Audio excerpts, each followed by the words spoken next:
Hi friends, HSC physical സയൻസിൻ്റെ പുതിയൊരു ക്ലാസ്സിലേക്ക് എല്ലാവർക്കും സ്വാഗതം.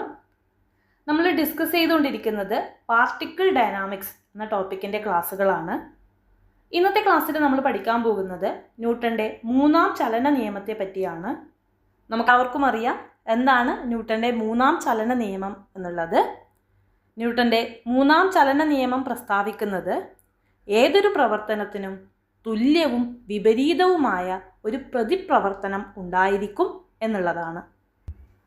ചില സന്ദർഭങ്ങൾ ചുവടെ കൊടുത്തിരിക്കുന്നു. ഇവയെ നമുക്ക് ന്യൂട്ടൻ്റെ മൂന്നാം ചലന നിയമം ഉപയോഗിച്ച് വിശദീകരിക്കാൻ സാധിക്കും. ഒന്നാമത്തേത്, തോണി തുഴയുമ്പോൾ ജലത്തെ പുറകോട്ട് തള്ളുന്നു, പക്ഷേ തോണി മുന്നോട്ട് പോകുന്നു. എന്താണ് ഇവിടെ സംഭവിക്കുന്നത്? നമുക്കറിയാം, തോണി തുഴയുമ്പോൾ പങ്കായം ഉപയോഗിച്ച് നമ്മൾ ജലത്തിൽ പുറകിലോട്ടൊരു ബലം പ്രയോഗിക്കുന്നുണ്ട് അല്ലേ? ഇതിനെ പ്രവർത്തനമായി കണ്ടാൽ എന്താണ് പ്രതിപ്രവർത്തനം? ജലം തിരിച്ച് തോണിയിൽ മുൻപോട്ടേക്കൊരു ബലം പ്രയോഗിക്കുന്നുണ്ട്. ഇതിനെ നമുക്ക് എന്തായി കണക്കാക്കാം? പ്രതിപ്രവർത്തനമായി കണക്കാക്കാം. ഈ പ്രതിപ്രവർത്തനം മൂലമാണ് തോണി മുൻപോട്ടേക്ക് പോകുന്നത്. റോക്കറ്റ് വിക്ഷേപിക്കുന്നത് നിങ്ങളെല്ലാവരും കണ്ടിട്ടുണ്ടാകും അല്ലേ? എന്താണ് സംഭവിക്കുന്നത്? റോക്കറ്റിൻ്റെ അറകളിൽ നിന്ന് ഉന്നത മർദ്ദത്തിലുള്ള വാതകം പുറത്തേക്ക് പോകുന്ന പ്രവർത്തനത്തിൻ്റെ പ്രതിപ്രവർത്തന ഫലമായാണ് റോക്കറ്റ് മുൻപോട്ടേക്ക് കുതിക്കുന്നത്. അതുപോലെ തന്നെ കരയ്ക്കടുത്തുള്ള തോണിയിൽ നിന്നും ഒരാൾ കരയിലോട്ട് ചാടുമ്പോൾ തോണി പുറകിലോട്ട് പോകുന്നു. ഒരാൾ തോണിയിൽ നിന്ന് കരയിലോട്ട് ചാടുമ്പോൾ അദ്ദേഹത്തിൻ്റെ കാലുപയോഗിച്ച് തോണിയിൽ ഒരു ബലം പ്രയോഗിക്കുന്നുണ്ട് അല്ലേ? അതുകൊണ്ടാണ് തോണി പുറകിലോട്ട് പോകുന്നത്. ഇതിനെ നമുക്ക് പ്രവർത്തനമായിട്ടെടുക്കാം. അപ്പോൾ എന്താണ് പ്രതിപ്രവർത്തനം? തിരിച്ച് തോണി നമ്മളിൽ മുൻപോട്ടേക്കൊരു ബലം പ്രയോഗിക്കുന്നുണ്ട്. അതുകൊണ്ടാണ് നമുക്ക് കരയിലേക്ക് ചാടാൻ സാധിക്കുന്നത്. ഇതിനെ നമുക്ക് പ്രതിപ്രവർത്തനമായിട്ടെടുക്കാം. ഇവിടെ നമ്മൾ മനസ്സിലാക്കി വെക്കേണ്ട കാര്യം, ബലവും പ്രതിബലവും, അതായത് ആക്ഷനും റിയാക്ഷനും ഒരേ സമയം വ്യത്യസ്ത വസ്തുക്കളിലാണ് അനുഭവപ്പെടുന്നത്. തോണി തുഴയുമ്പോൾ നമ്മൾ കൊടുക്കുന്ന പ്രവർത്തനം അല്ലെങ്കിൽ ഫലം ജലത്തിലാണ്. ജലത്തിൽ പുറകിലോട്ടൊരു ബലം കൊടുക്കുന്നു. തിരിച്ച് പ്രതിപ്രവർത്തനം അനുഭവപ്പെടുന്നത് തോണിയിലാണ്. അതായത് ബലവും പ്രതിബലവും രണ്ട് വ്യത്യസ്ത വസ്തുക്കളിൽ അനുഭവപ്പെടുന്നതിനാൽ അവ എന്തു ചെയ്യില്ല? ക്യാൻസലായി പോകുന്നില്ല. ബലവും പ്രതിബലവും തുല്യവും വിപരീതവുമാണ്. അവ അനുഭവപ്പെടുന്നത് രണ്ട് വ്യത്യസ്ത വസ്തുക്കളിലാണ് എന്ന് മനസ്സിലാക്കി വെക്കുക. അടുത്ത പോയിന്റ്, ഫലം എപ്പോഴും ജോഡികളായി മാത്രമേ പ്രവർത്തിക്കുകയുള്ളൂ. അതായത് എവിടെയെങ്കിലും ഒരു ആക്ഷൻ ഉണ്ടെങ്കിൽ തീർച്ചയായും ഒരു റിയാക്ഷനും ഉണ്ടായിരിക്കും. പ്രവർത്തനമുണ്ടെങ്കിൽ പ്രതിപ്രവർത്തനവും ഉണ്ടായിരിക്കും. ഇവ തുല്യവും വിപരീതവും ആയിരിക്കും. ന്യൂട്ടൻ്റെ മൂന്നാം ചലന നിയമം വ്യക്തമായി എന്ന് വിചാരിക്കുന്നു. ഇനി ഒരു ക്വസ്റ്റ്യൻ ആണ്, ഐസിന് മുകളിൽ നിന്ന് വണ്ടി തള്ളിയാൽ നീങ്ങാറില്ല. കാരണം എന്തായിരിക്കും കാരണം? ഐസിൽ നിന്ന് പ്രതിപ്രവർത്തനം ലഭിക്കാത്തത് കൊണ്ടാണ് ഐസിന് മുകളിൽ നിന്ന് വണ്ടി തള്ളിയാൽ നീക്കാൻ പറ്റാത്തത്.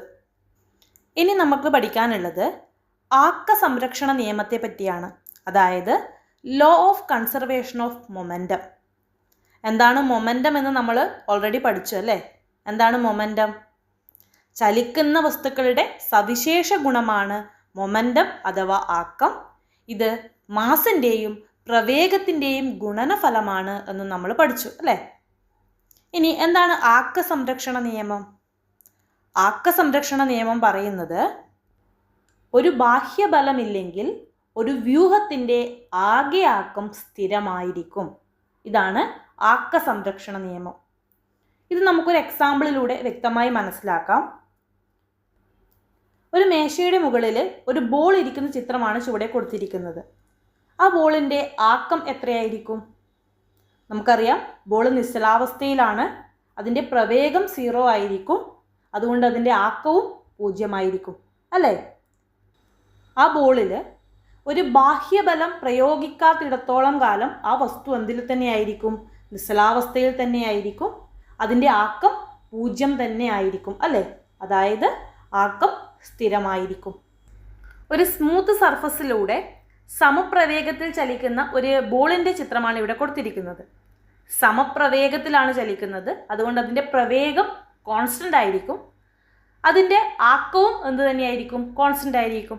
കാരണം എന്താണ്? പ്രവേഗം കോൺസ്റ്റൻ്റ് ആണ്. നമ്മൾ ഒരു ബാഹ്യബലം പ്രയോഗിക്കുന്നില്ല എങ്കിൽ ആ വ്യൂഹത്തിൻ്റെ ആക്കം എപ്പോഴും എന്തായിരിക്കും? സ്ഥിരമായിട്ട് തന്നെ തുടരും, അല്ലേ? ഇതാണ് ആക്ക സംരക്ഷണ നിയമത്തിലും പറയുന്നത്. ഒരു ബാഹ്യബലമില്ലെങ്കിൽ ഒരു വ്യൂഹത്തിൻ്റെ ആകെ ആക്കം സ്ഥിരമായിരിക്കും. ടെക്സ്റ്റ് ബുക്കിൽ കൊടുത്തിരിക്കുന്ന ഒരു ചിത്രമാണ് ചുവടെ കൊടുക്കുന്നത്. എന്താണ് കാണാൻ സാധിക്കുന്നത്? ഒരേ മാസ്സുള്ള 4 ഗോളികൾ ഒരു ചരിഞ്ഞ പ്രതലത്തിൽ വെച്ചിട്ടുണ്ട്. ശേഷം അതിൽ നിന്ന് ഒരു ഗോളിയെ അല്പം പിറകിലേക്ക് മാറ്റി മുന്നോട്ട് ഉരുട്ടിവിടുന്നു. എന്താണ് നമുക്ക് കാണാൻ സാധിക്കുന്നത്? ഉരുട്ടിവിട്ട ഗോളി നിശ്ചലാവസ്ഥയിലുള്ള ഗോളിയിൽ വന്ന് തട്ടുകയും അതിൻ്റെ എതിർവശത്ത് നിന്ന് മറ്റൊരു ഗോളി മുൻപോട്ടേക്ക് ഉരുണ്ടു പോകുന്നതായിട്ട് നമുക്ക് കാണാൻ സാധിക്കും. ശേഷം 2 ഗോളികളെ ചേർത്ത് ഉരുട്ടിവിട്ടാൽ എന്താണ് കാണാൻ സാധിക്കുക? എതിർവശത്ത് നിന്ന് 2 ഗോളികൾ മുന്നോട്ടേക്ക് ഉരുണ്ടു പോകുന്നതായിട്ട് കാണാൻ സാധിക്കും. അതായത് ഒരു വസ്തുവിൽ മറ്റൊരു വസ്തു വന്ന് ഇടിക്കുമ്പോൾ വസ്തുക്കളുടെ ആകെ ആക്കം മാറ്റമില്ലാതെ തുടരുന്നതിന് വേണ്ടിയാണ് ഇങ്ങനെ സംഭവിക്കുന്നത്. അതായത് ഒരു വസ്തുവിൽ മറ്റൊരു വസ്തു വന്ന് ഇടിക്കുമ്പോൾ വസ്തുക്കളുടെ ആകെ ആക്കം മാറ്റമില്ലാതെ തുടരും. ബിഫോർ കൊളിഷനും ആഫ്റ്റർ കൊളിഷനും ആകെ ആക്കം എന്തായിരിക്കും? തുല്യമായിരിക്കും. ആക്ക സംരക്ഷണ നിയമം എന്ന ആശയം വ്യക്തമായി എന്ന് വിചാരിക്കുന്നു. ഇനി നമ്മൾക്ക് പഠിക്കേണ്ടത് തോക്കിൻ്റെ റീകോയിൽ വെലോസിറ്റി കണ്ടെത്താനുള്ള ഇക്വേഷനെ പറ്റിയാണ്. ചുവടെ ഒരു ക്വസ്റ്റ്യൻ തന്നിരിക്കുന്നു. എം മാസ്സുള്ള ഒരു തോക്കിൽ നിന്ന് വി പ്രവേഗത്തിലുള്ള ഒരു വെടിയുണ്ട പുറത്തേക്ക് പായുന്നു. വെടിയുണ്ടയുടെ മാസ് സ്മോൾ എം ആണ് എങ്കിൽ തോക്ക് പുറകിലോട്ട് തെറിക്കുന്ന പ്രവേഗം, അതായത് റീകോയിൽ വെലോസിറ്റി ഓഫ് ഗൺ എത്രയാണ് എന്നുള്ളതാണ് ക്വസ്റ്റ്യൻ. നമുക്കറിയാം, ആക്ക സംരക്ഷണ നിയമം അനുസരിച്ച് ബാഹ്യബലം പ്രയോഗിക്കപ്പെടാത്തിടത്തോളം കാലം ഒരു വ്യൂഹത്തിൻ്റെ ആകെ ആക്കം സ്ഥിരമായിരിക്കും. വെടി ഉതിർക്കുന്നതിന് മുൻപ് വെടിയുണ്ട ഉൾപ്പെടുന്ന തോക്കിൻ്റെ ആകെ ആക്കം എന്ന് പറയുന്നത് 0 കാരണം തോക്കും ഉണ്ടയും ഒക്കെ എന്താണ്? നിശ്ചലാവസ്ഥയിലാണ്. വെടി ഉതിർത്തതിന് ശേഷം അതിൻ്റെ ആക്കം എത്രയായിരിക്കും? തോക്കിൻ്റെ ആക്കം പ്ലസ് വെടിയുണ്ടയുടെ ആക്കമായിരിക്കും, അല്ലേ? തോക്കിൻ്റെ ആക്കം എന്ന് പറയുന്നത് തോക്കിൻ്റെ മാസ് ഇൻറ്റു തോക്കിൻ്റെ velocity, capital M and capital V. വെടിയുണ്ടയുടെ ആക്കം എന്ന് പറയുന്നത് small letter M and small letter B. സംരക്ഷണ നിയമം അനുസരിച്ച് ബാഹ്യബലം പ്രയോഗിക്കപ്പെടുന്നില്ല എങ്കിൽ ഒരു വ്യൂഹത്തിൻ്റെ ആകെ ആക്കം സ്ഥിരമായിരിക്കും. അതായത് വെടിയുതിർക്കുന്നതിന് മുമ്പുള്ള ആകെ ആക്കവും വെടിയുതിർത്തതിന് ശേഷമുള്ള ആകെ ആക്കവും തുല്യമായിരിക്കും. അതിൽ നിന്ന് നമുക്ക് കിട്ടും capital M V plus small M V, അതായത് വെടിയുതിർത്തതിന് ശേഷമുള്ള ആകെ ആക്കം ഇസ് ഈക്വൽ ടു 0 ആണെന്ന് നമുക്ക് കിട്ടും. ഇതിൽ നിന്ന് നമുക്ക് ക്യാപിറ്റൽ വി, അതായത് തോക്കിൽ പ്രയോഗിക്കപ്പെടുന്ന പ്രവേഗം കണ്ടെത്താം. അതാണ് റീകോയിൽ വെലോസിറ്റി ഓഫ് ഗൺ എന്നറിയപ്പെടുന്നത്.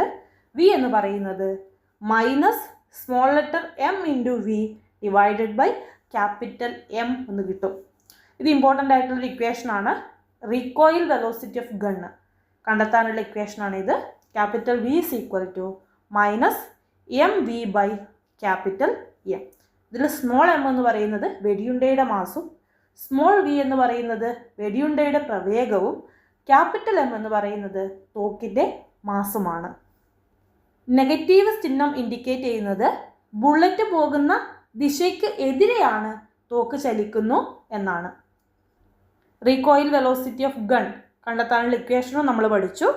ക്യാപിറ്റൽ വി എന്ന് പറയുന്നത് minus M V by capital M ആണ്. കാര്യങ്ങൾ വ്യക്തമായി എന്ന് വിചാരിക്കുന്നു.